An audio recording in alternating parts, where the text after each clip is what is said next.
First of all, community paramedicine is a very, very great idea. It's easy to sell, but nevertheless, if it wasn't for a chief of department that was supportive, if it wasn't for a mayor that was supportive, nothing would have happened. So it's like a perfect confluence of events. We already had a very good knowledge of the city's resources, the referral processes. We put out a proposal and we collaborated with the health department and we came up with the street crisis response team. So that was in 2020, and our first team got started on November 30th of 2020. Just one team working 5 days a week at the start. So often we on ambulances and first responders will see someone 2 or 3 times a day because we take them to an emergency room and they are stabilized. The doctors recognize that there is nothing acute going on with them, and they discharge them back to the community.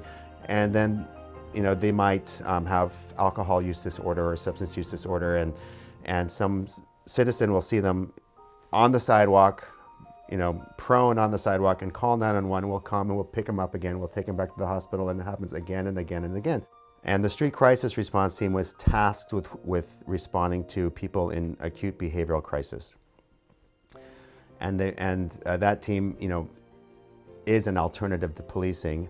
In June of 2022, we had a cutover so that approximately 14,000 calls annually that the police were handling are all transferred over to street crisis response team. Street wellness was designed also as alternative to police to respond to well-being checks. So a well-being check is very loosely defined. It can range from somebody sitting in someone's doorway to someone calling from out of state saying that they haven't heard from their family member in 3 days and they're not picking up the phone. Could you please knock on their door and see if they're okay?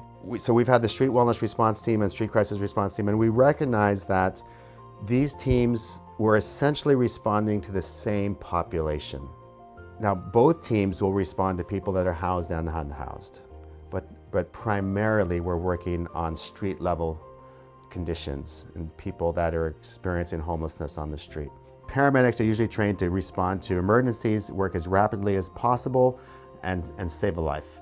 And a community paramedic, the idea is to slow down and try to really understand someone's true needs and advocate for them and find a way to connect them to the appropriate system of care.